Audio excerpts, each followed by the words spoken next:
A Bíblia contém diversos ensinamentos de Cristo e dos apóstolos sobre os falsos profetas. Eles são apresentados como indivíduos que se infiltram entre o povo de Deus, com intenções malignas e mensagens enganadoras. Nesse vídeo, vamos explorar o que a palavra de Deus diz sobre quem eles são, quais são seus objetivos e métodos e como os cristãos podem fazer para evitá-los. Bem, quem são os falsos profetas? Eles são mensageiros do engano. Jesus disse isso em Mateus, capítulo 7, versículo 15, que eles são lobos em pele de ovelha. Ou seja, são pessoas que se disfarçam de piedosas, confiáveis. Eles conquistam mesmo a nossa confiança, mas têm intenções destrutivas. Em 2 Coríntios 11, versículos 13 a 15, Paulo também explica que eles se apresentam como ministros da justiça, mas na verdade estão a serviço de Satanás. Eles são expert em dissimulação. Eles têm duas faces. Depois aqui diz que eles são pessoas guiadas pelo ego e pela cobiça. E isso é algo muito forte, que não fica muito tempo escondido no coração deles. Você logo identifica, porque eles são movidos pelo dinheiro, pelo desejo de conquistar cada vez mais e explorar as pessoas, explorar a fé das pessoas para conseguir dinheiro. Em 2 Pedro 2, versículos de 1 a 3, Pedro ele alerta que esses falsos profetas introduzem heresias destrutivas. Eles negam o Senhor, tanto o Pai quanto o Filho, e ficam ali adulando os crentes com palavras fingidas, movidas por ganância. Depois diz que eles têm o espírito do engano e anticristo.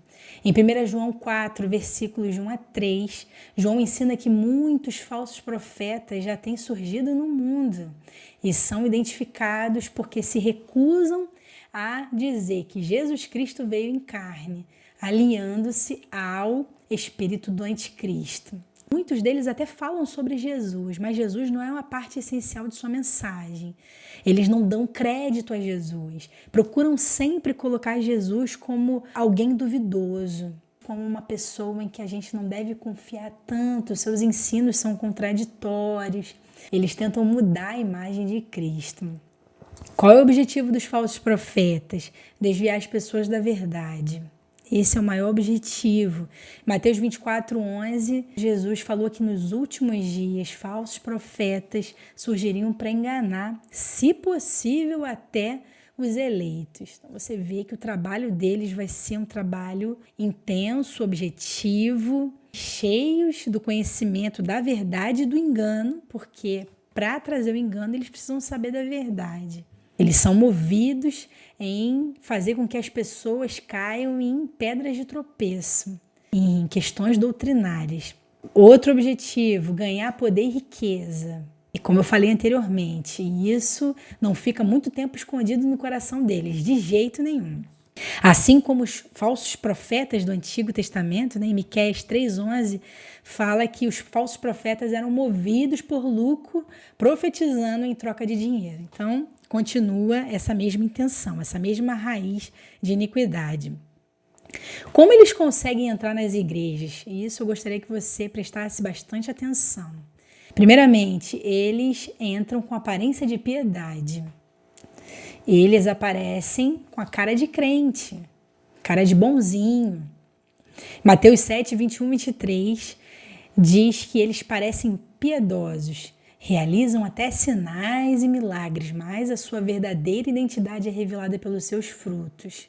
Depois, através do seu ensino gradual de heresias. Eles não fazem o seu trabalho logo ali de cara, colocando heresias. Eles vão colocando de pouquinho em pouquinho.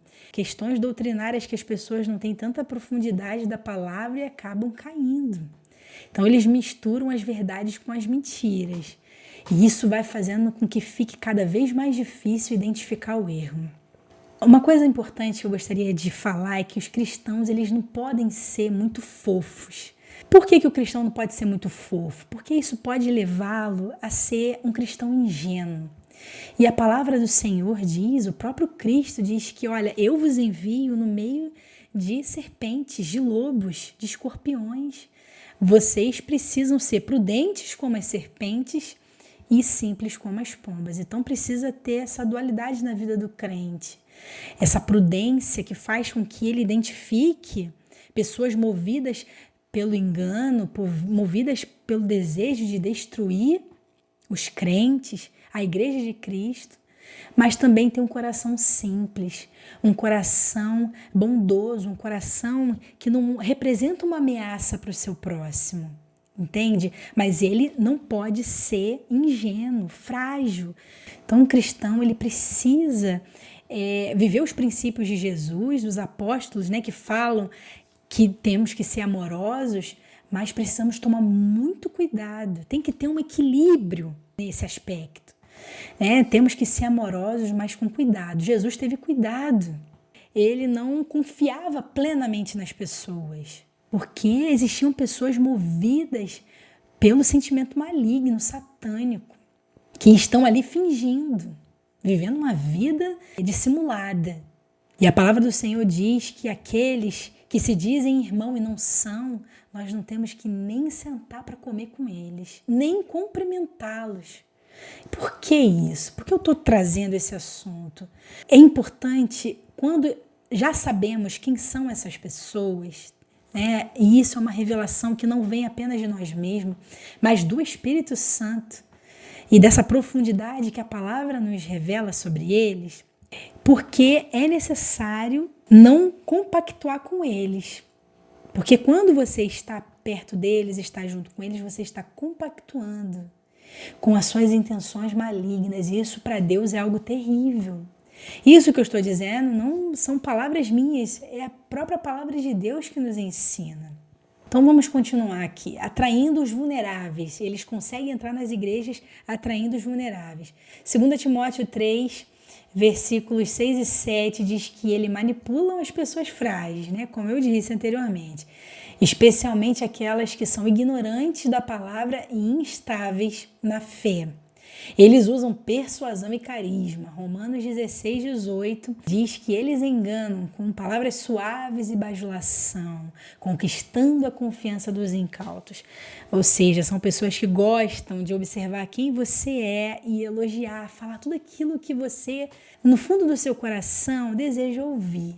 Que você é uma pessoa especial, importante, que você é cheio de talentos, que possui uma voz maravilhosa, que tem uma boa palavra. Olha, elogiar existe um certo nível que é aceitável. O tempo todo eles estão bajulando e isso é muito ruim. Isso é uma forma de você identificá-los. Bem, como os crentes podem evitá-los, se proteger, né? 2 Timóteo 3, 16, 17 diz que toda a escritura é útil para ensinar, corrigir e equipar os crentes. Então, o conhecimento profundo da Bíblia já é um começo, mas é importante ter o auxílio do Espírito Santo, porque sem ele o crente nada consegue fazer. Esse revestimento de poder que vem do Espírito Santo, que revela aquilo que está oculto, aquilo que está lá dentro, que os olhos não conseguem enxergar, os olhos naturais, né? Depois, discernindo os espíritos. Em 1 João 4,1 fala que os crentes têm que testar os espíritos. Aqui você pode substituir a palavra espíritos por ensinos. Por quê? Porque os espíritos ensinam, né? Então, esses ensinos, eles precisam ser testados para verificar se são de Deus ou não. E isso requer muita sensibilidade espiritual, oração, uma vida com Deus e uma vida dedicada a palavra de Deus. Observando os frutos deles, né? Mateus 7,20, Jesus ensina que os falsos profetas podem ser reconhecidos pelos seus frutos, suas ações, caráter, impacto espiritual. Então é pelos frutos que se conhece a árvore, né? Através daquilo que eles produzem. Depois, vigilância constante. Em Atos 20, 29 a 30, Paulo advertiu os líderes da igreja para estarem atentos, porque eles eram lobos ferozes e se infiltrariam entre o rebanho de Cristo. Eles são inimigos sutis. Infelizmente, eles vão entrar no meio da igreja. Eles vão ali atacar as pessoas, como nós aprendemos, vulneráveis, aqueles que não conhecem tanto da palavra de Deus. Eles vão começar o trabalho deles com essas pessoas, mas isso não significa que os maiores, aqueles que conhecem mais a palavra de Deus, não podem ser influenciados por eles, porque eles são revelados como pessoas movidas por ganância, de conquistar a fé por meio do lucro. Muitos pastores, muitos da liderança, por causa das suas necessidades, eles acabam compactuando com certos ensinos, com certas mensagens que têm essa intenção, de ganhar através da fé. E isso é completamente anticristão. Não é nada do que os apóstolos de Cristo ensinaram, nada do que Cristo ensinou à sua igreja. Identificá-los é preciso ter essa comunhão com o Espírito Santo, conhecimento da Bíblia e muita vigilância, muita oração, porque estamos vivendo esses dias que Jesus disse.